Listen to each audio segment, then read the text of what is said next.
and welcome to the First Steps Takeover of Chewing It Over. My name's Amelia Bell-Bentley. I'm part of the First Steps team. I'll be with you today. And we also have Farouk, who's just joined us now, another member of the First Steps team. And he'll be with us. And today we will be discussing all about applying for university, because I remember it was really daunting when I first wanted to apply, and I was thinking, but where do I even start? How do I even know what they want from me? Like, I'm a mature student, so I was like, personal statement? I've got no support for this. I just got to hope for the best. So we'll be sharing our experiences, anything that we've learned along the way, along our journey, me and Farouk. And then if you've got any questions, just drop them in the chat. Or if you've got any experiences that you think you'd like to share that might be helpful for other people, that would be absolutely amazing. So first of all, can you hear me, Farouk?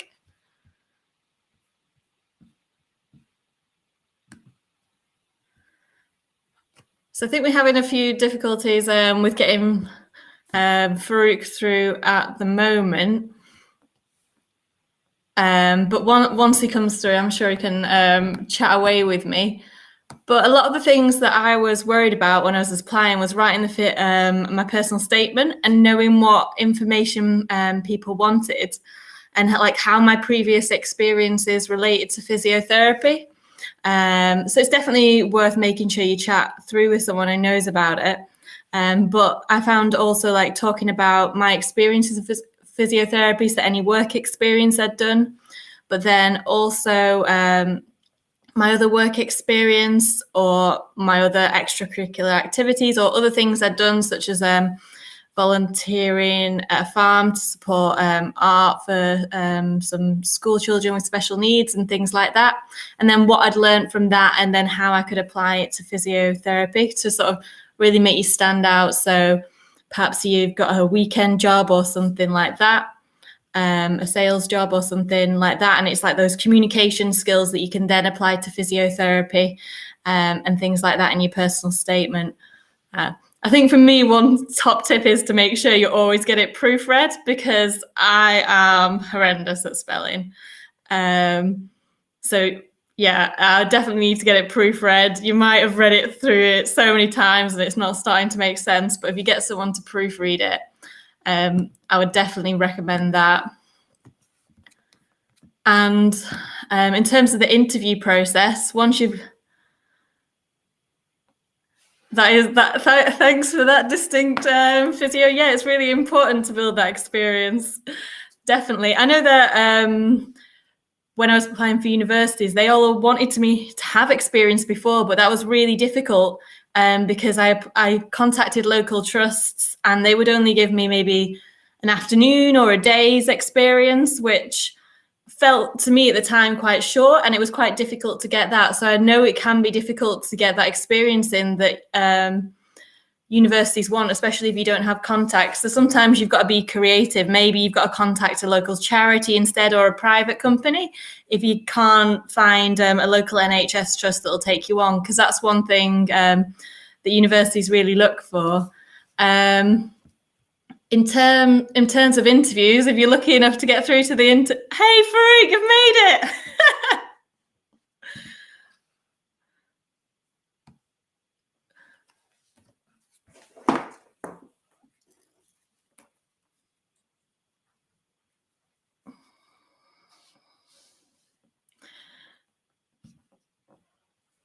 Sorry there, continue. I can't hear you at the moment.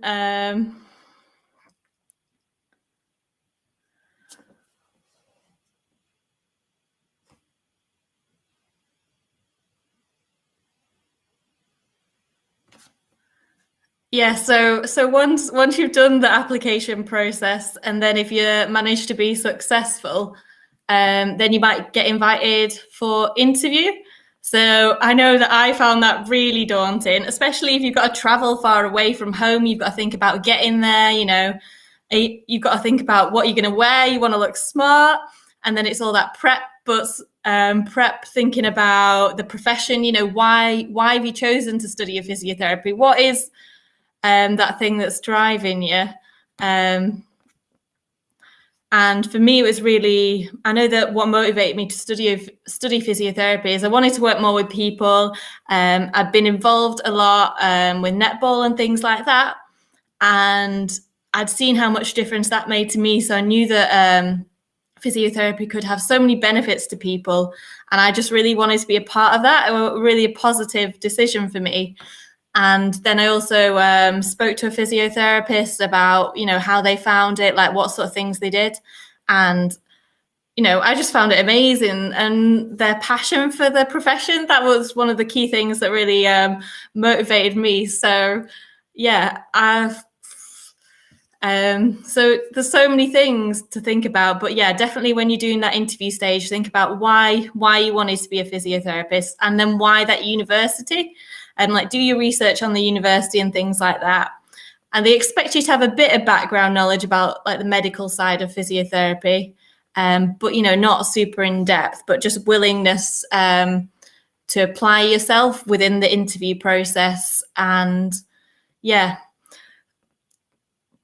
And then also what I found was group work was quite key to the interview process. I know I had some group work, and because they were using long medical words, I just sort of completely froze. So my group work didn't go down that well, but you can learn from my mistakes. Basically, learn from my mistakes, and then make sure that you are participating in the group work. Don't get all nervous like I did. But yeah, make sure you're participating, putting forward ideas if you can, but really being supportive of the other team members in that group. So it's tendency to go to one of extremes, like really telling people what to do, really leading, and then the other extreme, which is not saying anything. So you kind of want to sit a bit in the middle in the group work if you can, but try not to be too intimidated by it.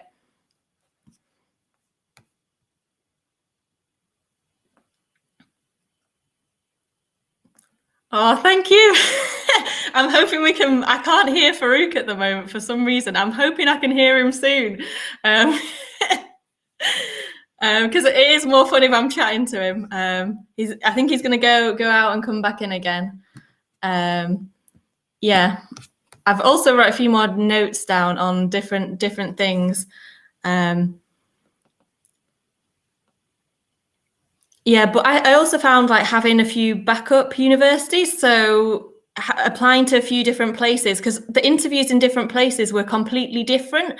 Different universities focused on different things, had a different approach. Some were more clinical, some were more about communicating, some involved, service users, so people who experience physiotherapy within the community, and then some involved students. So it was just, about bringing your personality to the role. And a lot of it was about listening skills in some of the practical activities that I had to do. One of the cool interview things that I had to do was describe a painting to someone or describe this picture to someone. And then I had to reflect on how this sort of linked to physiotherapy and bringing in my skills and things like that.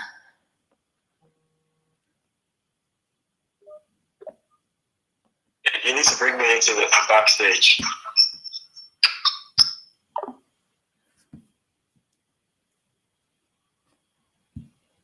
Sorry, just bear with me a second.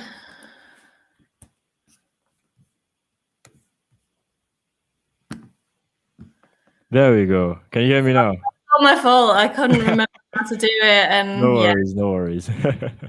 I've managed to fill 10 minutes talking so far. So I feel like difficulties aside, it's your turn to share your experience. No, you did great. I was listening. I was trying to send a message saying, I'm backstage, let me in. I didn't know how to, and I was like, I'm on air. How can I focus on two things at once? No. But yeah, I'll be better next time if Jack lets me back a second time. He's like, Amelia, that's it. You're out. No, I think you've been giving great advice. Sorry to cut you off mid thoughts process. I think you're talking about some very interesting, important things about that. Initial time when you're looking for trying to get onto a physiotherapy degree. because I think everyone knows this, that the bar is most universities are not set quite high for physiotherapy particularly, and to an extent rightfully so, because it's a very in-depth and very care and critical profession that is very essential to the workforce and healthcare. And when you're applying through the process and trying to get through, there's a lot of things you have to worry about, from the application part, the interviews, the personal statements, and it can be a whole daunting process, especially if you have to go through it alone, without any support or help. You're never alone, but yeah. Yeah, exactly. Sometimes you may feel like you're alone, but really and truly, you're never really alone, because if you're able to use the resources around you. I think for me, when I was applying, actually I came through a foundation program as an international student, no surprise there, but everyone else, every other course had a 40%, 60% of physiotherapy pass mark to get in was about 75%. So you really know you had to work really hard. But overall, I think they're looking. The one thing people keep in mind is that they're always looking for people to join the workforce. So it's not like they're actively trying to reject anybody, or it's a competitive degree, if not being honest. But generally, we want more physiotherapists. If we're being honest, there's always a supply that can never really meet the demand. Yeah, definitely. They even introduced a bursary as well because of the demand during COVID, because they want more physiotherapists. So it is a good time to apply. You might think, oh no, there's COVID, let's not apply, but the course is still continuing. Yes, the conditions that you'll be like going out on placement in are a bit different, and the face-to-face teaching, there's a bit more PPE involved. Yeah. But it's still very valuable, and we need physiotherapists coming through. So don't let the pandemic put you off, No. I think, sorry, I think I might just quickly hop on one thing. One particular thing that I think someone asked me regarding the interview process during the physiotherapy was empathy. And we all know that, empathy is a very big part of physiotherapy. Nevertheless, it's one of the questions. I'll never forget the video. I can't remember, of two animals, one was having a bad day, and you're not trying to silver line it and say, well, look at the bright side. And because for me, I think when I talk about empathy, I think particularly if you're going through an interview process, because it's a big part, you have to be able to empathize with some of your patients, because realistically, you're not going to understand what they're going through. You're not going to truly understand, someone with, very multiple comorbidities. You'll never really understand it. But as a physiotherapist, especially when you're trying to come into the profession of student, understanding that from a very early stage can really help you with the interview. And for me, I see it as, even though you cannot fully 100%, put yourself in their shoes, you can try and understand and see where they're coming from, because realistically, in most situations, you can't put yourself in someone else's shoes 100%, but you can try. And I think that's the most important thing. And particularly, I'm answering that question because someone asked me that regarding it for interview process, empathy versus sympathy. What do you think, Amelia, about that? I also just had a lecture on that recently. And yeah, it was about the difference between like someone stuck in a hole, and then you're looking through the hole in at them saying, oh, how is it to be stuck in that hole? That must be hard, versus the difference between getting into that hole with them and then going to like their level to try and understand, a bit more about how they're feeling. So yeah, empathy is really important. And yeah, in terms of like interview questions, you can get asked questions about that, particularly around in the core, skills that you'll need to use as a physiotherapist. So things like that. But then, yeah, also like the NHS sort of like core values and things like that. They might ask questions relating to them. But yeah, I would say empathy is a really important skill, because it's really important, and it helps you reach your patients more if they feel like you're on their side and you have some understanding of what they're going through.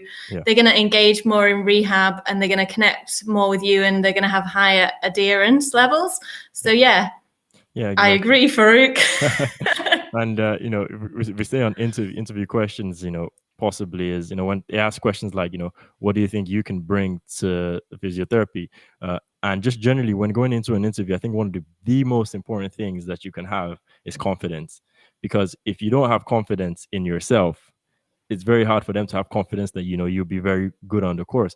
And one thing that I always, try and preach is, even when I talk to patients, but I'll quickly divert, it's what's it called? Pushing confidence to them that you know what you're doing, even if you're not entirely sure, but you can confidently assure them, because, when someone else starts panicking, it's never a good thing. If you're panicking, how are they going to feel, at ease? And when you're going into interviews, if you trust what you've done, you trust your, yourself, you trust what you've prepped hard, you should be able to build the confidence enough to, when you get there and they're asking you questions, you confidently answer. You don't have to know all the answers, and that's the most important thing. You're not going to know every single answer. If you do, there are a very small percentage of people who can answer every single question with 100 marks, but you can try and you can exude that confidence. And interviewers and people, when they're interviewing you and or to come on the course, they really appreciate that a lot. When you're speaking very confidently, and you're not wishy-washy, and you're just being honest with yourself at the same time, and you're honest with them and with the way you answer the questions.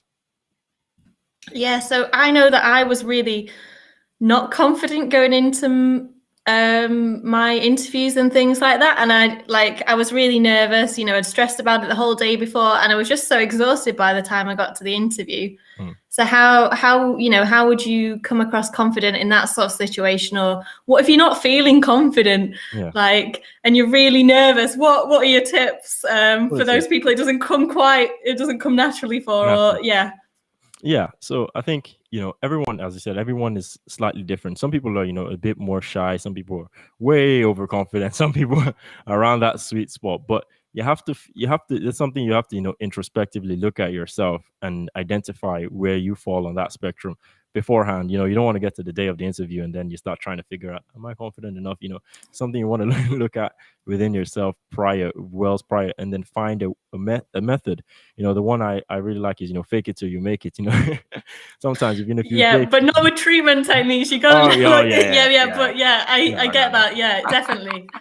No, that should go without saying. Don't fake no treatment techniques. Even if sometimes, for me, that was something I went through in situations where, I feel a bit scared. Sometimes I just I pump myself up. And that's something I know a lot of people do, is that you just go, sometimes people look in the mirror and then they pump themselves up. The Superman pose as well. Exactly. You look yourself in the mirror and pump yourself up. But these are, conversations you should have with yourself well beforehand. And, there are multiple mechanisms and ways you can do it. You might find someone, a friend, a colleague, anyone you want, and just have a chat with them. Mock interviews. That's a very big one. I really think goes a long definitely. way. When you have a talk with someone, you ask maybe someone who is just maybe graduated or gone through the interview process, or someone who does interviews, and you have a mock interview with them, and you make sure you simulate that mock interview as real as it possibly can. Because one thing I found is, even in Vivas, and when we're practicing for Vivas and things like that, or you'll have a casual mock one with your friends where you're not really taking it seriously because it's not the real thing. So you're just you're answering the questions, you're like, I don't really know, move on. But you really want to, the mock one, make it serious, and repetition and practice will really go a long way for when you're going into those interviews. Because at that point, after you've had a mock one and serious, you can then gauge it to yourself. Do you need to then top up your knowledge, or are you at that point? And I think once you feel you're confident enough, and you've gone to that point where I can answer all these questions very well, that's where you can start moving forward with the interviews, and the confidence will come. But yeah, it takes time, but you need to find it within yourself well before the interview process starts. I think that's a really good tip in terms of, mock interviews. I found them really useful because the first time I speak about a topic, the words don't really come out in the right way. But then if I've done like a practice interview, I'm sort of drawing on a few things that I've already spoken about, and it makes me definitely more confident in my answers, and be able to use like that STAR technique where it's like situation, task, action, result, and use that sort of approach to make sure I'm, really detailed in my responses. So I found that quite good.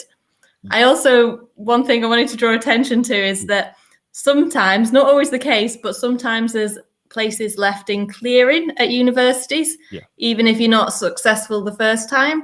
So I would look out for that as an option if you're unsuccessful, because sometimes there is a few places left in clearing. Yeah, I think clearing is also a very good way to get back into, because things happen. Even some people who get on the course, they decide not to, or more spaces open up. And I don't know, maybe I'm wrong, if there's some stigmas around clearing, or people don't want to go through clearing. But I think some of the best physios I know went through clearing process, and it doesn't really matter, how you get on the course, as long as you get on the course you want. And especially because I met people who have repeatedly tried and tried again, and they keep going. And those people, with the amount of resilience you show, is makes you very good at, when you want to come into this course and by any means necessary, you're going to get onto the course. And they make the best physios because, it's a process. And I think, it's not beating yourself up. One is a big one as well. It's not to, feel too down, or, if you don't make it the first time, you can try again.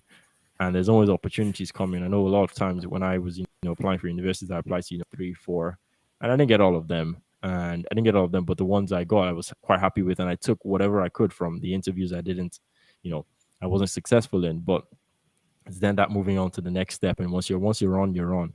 And you have to just take it from there and learn and go forward. Definitely. Yeah, you can always, like, if you're not successful the first time, you can always, apply again next year, get a bit more experience and figure things out and take on board feedback. So it's not the end of the road. And just because if one university said no or something, another university might say yes. Yeah. So they're all looking for slightly different things, aren't they? So it's just about keeping an open mind and keeping positive, I think. Yeah, absolutely. And I think, the experience part is very interesting. I think you touched on that quite early on, the beauty of experience and the very important, that's why, I think physiotherapy and healthcare courses make probably one of the best experience with the amount of placements you have. Because by the time you reach your last placement, you already feel very qualified enough. If some people are already starting to, run towards manage their own caseloads, and that also goes a long way before you get on the course, because you really can hammer in a lot of things by just having multiple different practice, shadowing physiotherapists, even if it's I know a lot of people, they've worked as assistants before they went on to the, finally get onto the physiotherapy course, and those type of skills play a very significant role. And I think they give you a bit of an edge, especially when you're answering, questions in interviews, or even when you get on the course. Yeah, definitely. I have some brilliant people on my course who have been like physio assistants before, or like worked in healthcare, and like the knowledge that they have is like awesome. Yeah, it allows you to slide in the role very easily. I've got a few like potential interview questions up here. I don't know if I could ask you a few, Farouk. Good. Let's go. Okay, so one of the ones that I hate that comes up in interviews is like about a difficult situation that one always makes me sweat, like one of the most. So yeah, the one I thought I'd ask, I'll answer it as well, just to make it more fair. Give us an example of a time when you've had to overcome a difficult situation. Yeah, I think difficult situations. I hate that one. Difficult situations always come on. So what I always do is, because these are the type of questions you can always almost expect in interviews, even across the board, because they want to just see how you reason out of situations. I mean, one difficult situation I had was, I think I was on the ward and I was a student. Everyone knows the students, and I'm sitting writing my notes, and the phone rings, and everyone knows the phone rings. You have to pick it up just because, out of courtesy, you're the one. And I pick it up, and I'm getting shouted at. I'm getting blasted by a patient's family trying to get access to the records. And I said, I don't know. I can't provide you that information. I'm checking. Unfortunately, it's a tense situation for any student. But the one thing, the biggest tip of advice I can say is try to be calm, because panic does not help anybody. I promise you this. In all situations, I try and be calm, no matter how tough it seems, because if someone else is escalating and you're escalating, it doesn't end well in most scenarios. So for me, that situation, what I was able to do was, I was looking left and right for my educator. It wasn't there, but I realized I had to deal with that situation. And that's very common. I can imagine almost every physio who's worked for a good amount of time, or even students, would have to go through some getting shouted at or worried family members. And for me, what I was just able to do was just trying my best to de-escalate this situation by calming myself and calming her as well. And sometimes, one strategy that always works is you might have to postpone and just say, we will get back to you, or can you call at a later time with more information? And those type of, strategies are kind of hedging your bets in a way where you're just saying, you don't have the answers now for you, or you can't do this now, but if you try it again, when I have more information, then you can actually, answer the question. But it's sometimes hedging your bets. But the biggest tip I take from that is try and be calm in most situations. Yeah, I know that like sometimes I found myself in a bit of a difficult situation at work if I've made a mistake or something, but then it's really about how you respond to that mistake. Do you stay calm? You know, do you proactively try and get support, maybe from, I don't know, someone with more experience than you to help you, or do you just panic? Also the staying calm thing, but yeah, how do you approach that difficult situation? You know, what strategies do you use? Do you plan so it doesn't happen again? You know, are you proactive in solving it? All those sorts of things. Yeah, the planning one is very good. You know, when you have a, you know, I mean, that situation, what happened was I didn't even realize, but we had a, you know, the ANP is just standing right beside me. She was doing her notes as well, but she was acting like she wasn't gonna get involved in the situation. But afterwards, she just told me I did well, and she went to tell my educator that I really handled the situation well. And I reflected on that. I put down a reflection just to make sure that if that happens again in the future, I'm well prepared again to deal with it. Or you ask for your educator and see, okay, so how do you deal with, you know, how do you deal with these type of stressful situations? And when you're coming into an interview, you just need to draw personal experiences, because, you know, even if you have to, you know, I don't want to say make up some part of the story, but make the story a lot more interesting, or exaggerate things a little bit, but it's based off the truth. Yeah, you're sort of showing the story that happened in the best possible light. Yeah, sort of, exactly. Yeah. Exactly. That's how I always take it, to be honest. Yeah, there's more than one way to explain the same situation, you know, so you've got to take that positive spin on it. But yeah. So I feel like we talked about a lot of tips here, but I don't know if it's anything that's different if you're an international student, or I know you had the foundation course first, or yeah. When, I mean, me from international, so I've had some interviews from Nigeria, and I've had, you know, some from here as well. But when you're international, the experiences you're able to draw from, one thing I always, you know, I always played this to my advantage, was because I was able to work, you know, and shadow in a different country completely. Nigeria is a completely different country, but one thing I was able to do is use that as an advantage by saying things like, I have adaptable skills, meaning, you know, in those situations, you know, some places I've shadowed didn't have all the equipment that we have here, you know, everything we have here. So I use that to my advantage. So when you're stripped down to just using your common sense and clinical reasoning, you will find ways, and very innovative ways. So when I was answering questions like, you know, what can you bring? That's a very big one. They always ask, what can you bring to the course as a person? I always brought up things like, you know,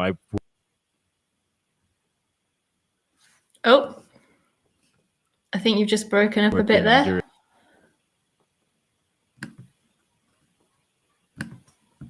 for a while now, which is completely different. And, you know, the equipment that we have there. I feel like we've both got poor signal at the moment, which is great because it's just in time for the outro. I don't know if you can still hear me. Yeah, you're back. I think we both got poor signal. But just because we're coming to an end now, I've got one more minute left of the show. So any like takeaway points for anybody that's watching this? If you're watching this and, you know, you're about to start the application process, or you have an interview upcoming, you know, preparation, you can never beat preparation. Adequate preparation goes a long way. Most of the time, a good amount of time, people who do not feel confident did not prepare very well.